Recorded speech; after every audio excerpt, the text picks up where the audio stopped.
Hi, my name is Shalina, and I am a reflexology practitioner in Washtenaw County, Michigan. I'm here in my office today where I deliver reflexology treatments, and I'm really excited to share my love of reflexology and the basics of it with you. In fact, reflexology is an ancient modality. There are actually wall paintings in Egyptian tombs that show physicians conducting reflexology. In fact, I have like a replica of one right here, and this was actually found at the Saqqara complex in Egypt, and you can see, well, you probably can't read hieroglyphics, nor can I, but apparently the hieroglyphics say that it says, "Don't hurt me," and the practitioner's response is, "I shall act so you praise me." So it's actually a very old way of addressing health concerns, and that's one of the reasons why I really love it. Now, American reflexology, the modern reflexology that we practice today, was brought to America by a medical doctor, MD. His name was Dr. William Fitzgerald. He studied and practiced medicine all over Europe. He was a laryngologist. Anyway, he is a doctor that specialized in working on the larynx, the throat, the ear, nose area. And for a couple of years, he was actually the head of the ear, nose, and throat program at the West London Hospital in Britain.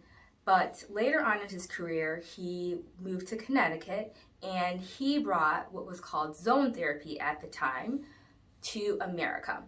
And in fact, he made the newspaper after he gave a concert singer a reflexology treatment after meeting her at a dinner party. She was complaining that she had lost the upper two registers of her voice, and so he asked her to examine her hands and her feet. I'm sure she thought that was very odd, but she acquiesced, and he found a small callus on her toe, and after applying pressure for a bit, he asked her to try to see if she could hit those upper notes. And she was astonished, and the people at the dinner party were astonished that she actually could, and she could hit higher notes than she had ever before. And in fact, one of the writers of the newspaper said that miraculously, it seemed to us the singer reached 2 notes higher than she had ever sung before. So back when they started practicing reflexology in the late 1800s, they use all sorts of different tools. They use clothespins, they use rubber bands to stimulate the bottom of the feet. But today, we only use our hands and our thumb.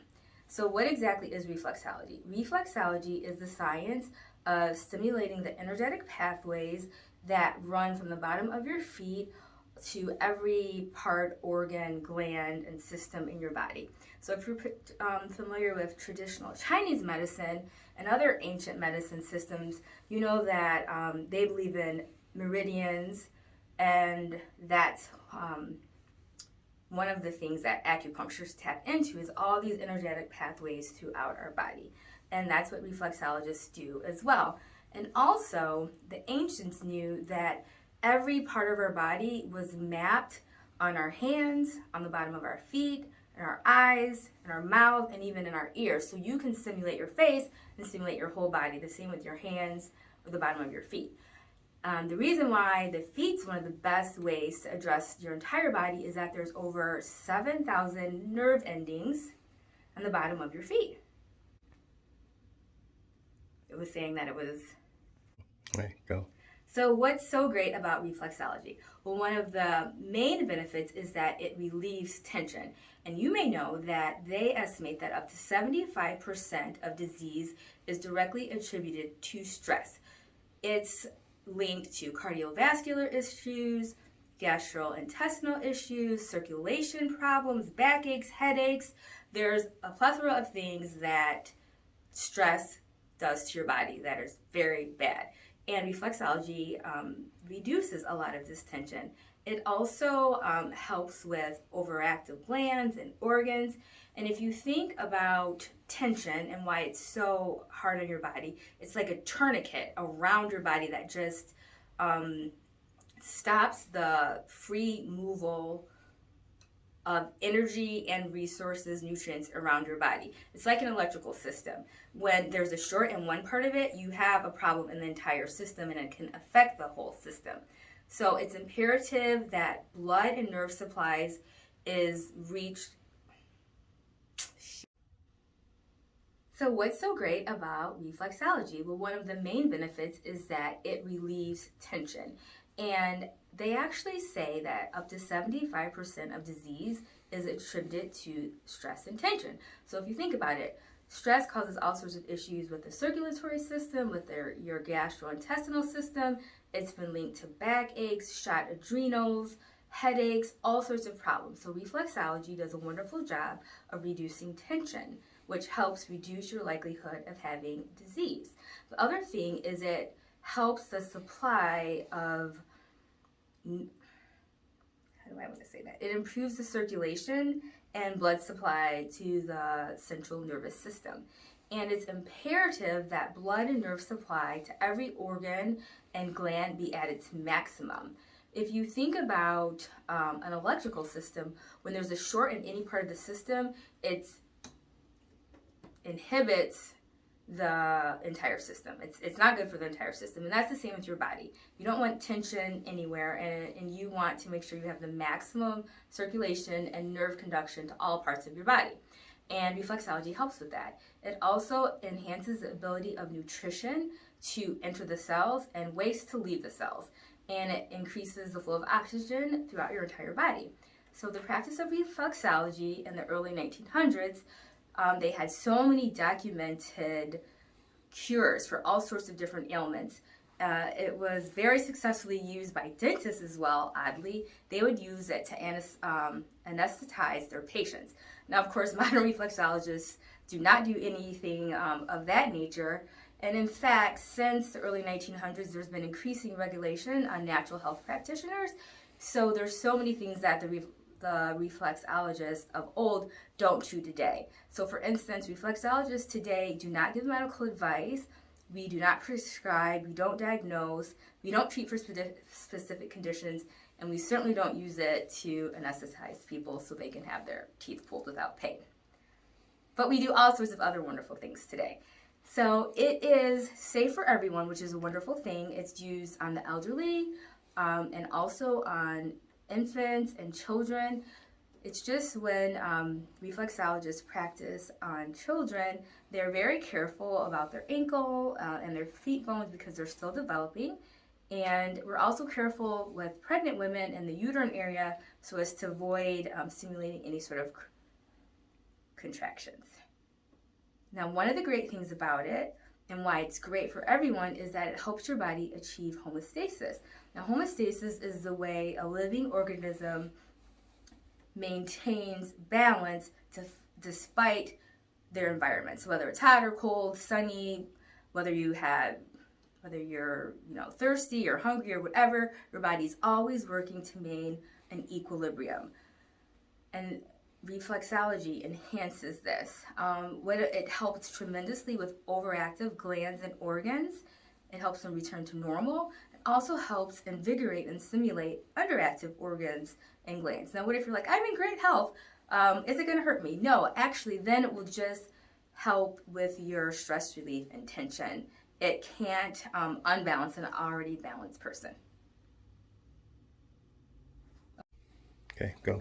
Okay, so now I'm joined by my mama, Tanisa, who has agreed to be my model today, where I show you some of the basics of reflexology. So thanks, Mom. Okay, so for me, what I like to do is make sure that their knees are supported to make sure they're nice and comfortable. Okay, so my mom, which is a surprise to me, I thought she'd tell me no, has agreed to let me draw on the bottom of her feet. So I'm going to show you what are considered like the basic guidelines for reflexology. So we're going to start with what's the shoulder line. Now the shoulder line separates the top of the body, the head, nose, throat area from the bottom. And the shoulder line is actually basically the same line as where the toes and the ball of the feet meet. Then there's the diaphragm line. And the diaphragm line is just below the ball of the foot, and it separates the chest area from the abdominal area. and you can tell usually the skin and color, the texture of the foot changes a little bit. So it's kind of rosy and red hair. So this, and now of course this is approximation, is the diaphragm line. Now then the next line is the waistline. So they say the way you find the waistline is you find the proximal head of the fifth metatarsal, the bony bump that separates the upper digestive reflexes from the lower digestive reflexes. So the yes. So now you have the pelvic guideline, which is right here. And the pelvic guideline separates the lower part of the body from the upper part of the body. Now we have what's called the tendon guideline or the plantar tendon. Now usually you can see it and it actually can be very tender to touch. So if they have their foot flex, sometimes it pops out right around here. And that's your tendon guideline. Then there's the solar plexus. And the solar plexus is a really great area to work. It's the area where there's a bundle of nerves that disseminate or radiate out. And that's why it's called the solar plexus, like the sun, where there's rays that radiate out all throughout the body. So it's a nerve bundle, and when you press it, it can be very relaxing. So the way you find that is it's a little bit below the diaphragm line. It's normally in line with the third toe. If you pull back the toes, you can typically see, like I said, the plantar tendon or the tendon guideline. And it's slightly below the diaphragm guideline, under the third toe. So it should be right about here. It's called the abdominal brain, and it's so great because it controls the function of the liver, the stomach, and the kidneys. And then if you want to find the adrenal reflexes, which are another really important reflex to stimulate, what you do is that's midway between the waistline and the diaphragm line.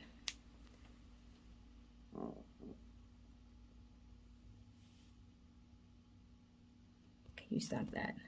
Go. Okay, so we're back to the different lines on the foot. And I think earlier I misspoke. So I want to make it clear that this is the shoulder line. This is the diaphragm line.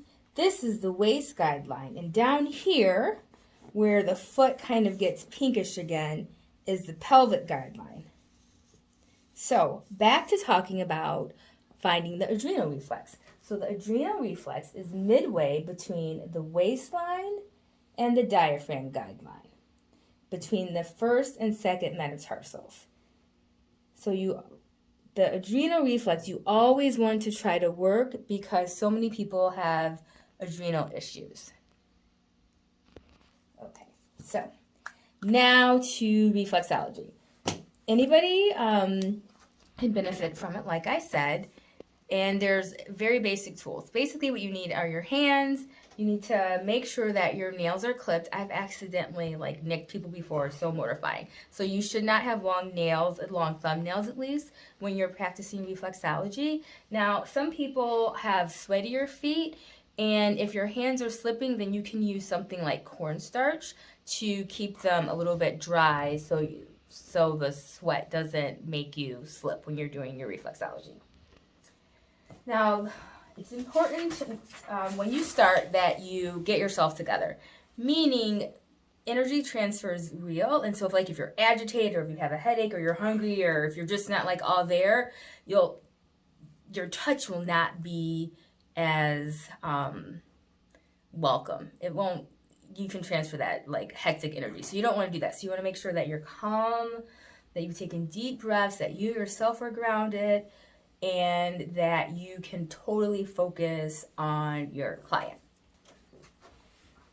Also, it's important, like people who are bodywork practitioners, that you keep your tools in working order. So you want to make sure you stretch probably before the client gets there. Stretch your wrists, stretch your fingers and your hands. You got to keep them in good working order. So once you're focused, centered, and grounded, you'll want to help the client ground. And there's different ways to do that. The way I do it, or the way most people do it, is that you just kind of grab both their ankles. And you just kind of get them used to your touch and your presence and just kind of like connect with them. Then what you want to start with are relaxation techniques. So there's multiple ones. You can use all of them or you can just use a few. So these are the ones that I use most often.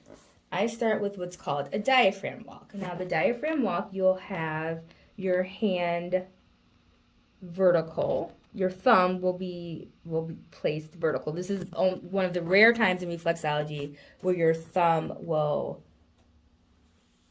be in the vertical position.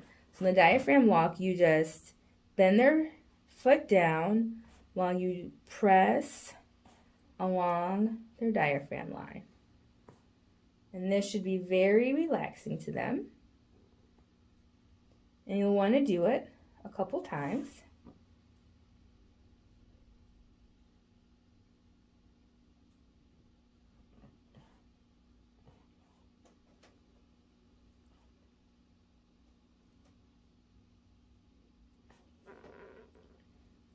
After you do this a couple of times, you'll want to relax their ankles. I really like the ankle shake because it helps me determine how loose and flexible they are. And so you take your hands on either side of their ankle and you shake it, shake it, shake it, shake it, shake it, shake it, shake it, loosens them up. Then after that, you could also do toe rotations. That's one that I really like to do. And ankle rotations. Ankle rotations are also nice as well. So with the toe rotation, you'll rotate each toe counterclockwise and clockwise. And you don't want to just kind of grab their toe at the top of the toe. You want to grab it at the bottom of their toe and rotate their whole toe several times. You can count. Sometimes I do 10, sometimes I do 13. Depends on how long the session is, whether the session is an hour long or only 45 minutes or a half an hour. So like I said, you want to do clockwise and counterclockwise. I think right now I'm going counter for each toe. So I won't do all of them, so I won't bore you to death with this video. Okay, so after the toe rotations, often I do lymph slapping. So you take the foot and you cusp it with both hands, and then you use your fingers to slap the top of their foot. And this reflex is actually your lymph reflex, so by slapping it, it helps stimulating your lymph reflex. You also can do what's called the push-pull. So you'll make a fist, you'll put that at the... Actually, no, this one is winking the toes. And you'll take your thumb and you'll just go along and their toes will wink. Now, her toes are not winking very much. Some people's toes wink more than others. Okay, so then there's also the push-pull, which this also works and stimulates the lymph. Are you moving your foot, Mom? No. Don't help me. You're supposed to be relaxing. Then there's something called the spinal twist. So you cup your hands like this, and you twist forward, back, and you work up the foot.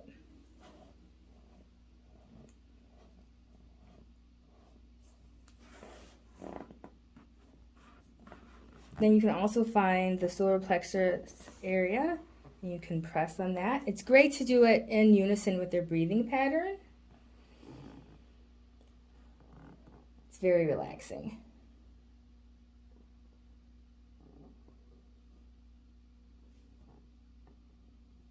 Okay, so what they'll teach you in reflexology class is that your thumb is like a bus, and a bus only goes forward. It's a protection for your thumb. So when you start getting into the main portion of reflexology, you'll want to start with what's called diagonals. And you'll do it between the waist guideline and the shoulder guideline. And you'll use your thumb to, in a diagonal way, work the foot. And it's just very simple. You want to have good posture and be leaning slightly forward so your thumb isn't doing all the work. And you just go diagonally in a forward motion, just inching along. And all of this is working the circulatory system, the respiratory system, chest area, breast area, lungs. And then use the other thumb to go diagonal in the other way, because remember, the bus never drives in reverse, it only drives forward.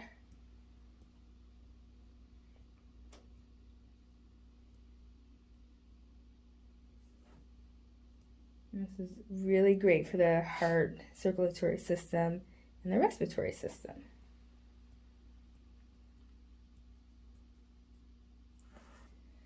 Now you can do this several times.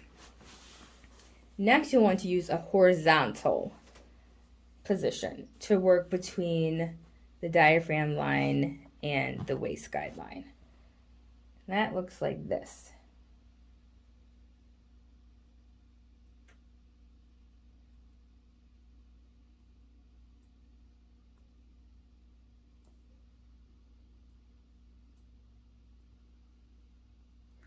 And like diagonals, you go both ways. You go through it. I'm going a little fast just for time's sake. But diagonals, horizontals, and then you'll do the same for this area of the foot and under the pelvic guideline, which this is much tougher. It's much harder down here. The other lymph reflexology is to use your pointer finger and just to work the lymph area. So you want to kind of go down between the toes with your pointer finger. You'll feel there's like a channel, there's a groove.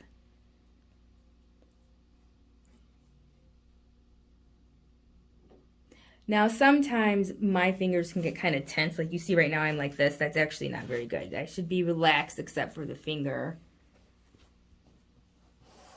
It's using it.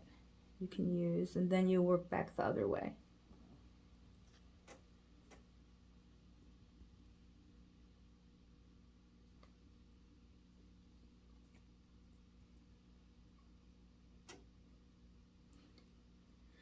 The lymph is hard to get exercise and simulate it. In fact, the trampoline is the only exercise that simulates the lymph system. So I always make sure to work the lymphs a lot. It's really important to do that. The other area I really like to focus on is the spinal reflex. So the curvature of our foot actually corresponds with the curvature of our spine. So you work the entire spinal, which is really the nervous system, by working this area of the foot. And like I was using my thumb before to inch around the foot, that's what I'm doing. So this is all working the spinal reflex. And first you'll start at the heel and work up towards the toe.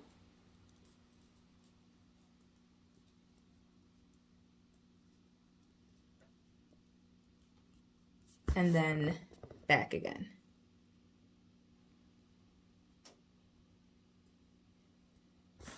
And you can do this several times.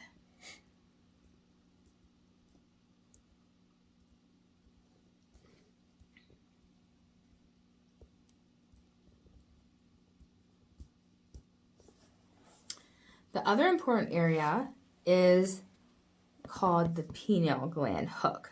So the pineal gland is the master gland. It controls the entire endocrine system and all your hormones. And it's also a light receptor. It induces sleep, it secretes melatonin, and it influences our mood. So it's located in the center of the middle toe. So you want to, you almost intuitively know where. So what you want to do is,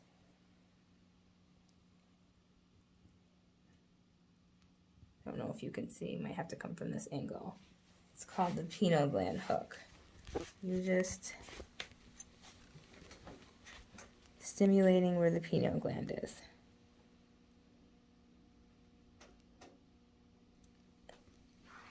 So that right there is just very, very basic reflexology treatment. There's so many other parts to it. Most sessions are going to be 45 minutes to an hour, but I'm not going to keep you that long. But I think you kind of got the basics of how reflexology works. And one thing I want to say before I go is that circulation is life and stagnation is death. So nothing stands still, and our vitality is increasing or decreasing according to the quality and circulation of our blood. So it's really important to make sure that you are taking good care of yourself. And I would say that after you have a reflexology treatment, it's important to drink a lot of water, the same as if you had massage or other body work. Some people will be really tired afterwards. Some will feel invigorated, and depending on you, what you have going on the rest of the day, you could ask your reflexology practitioner to end with invigorating you or end with relaxing you. It's up to you. So thanks for joining.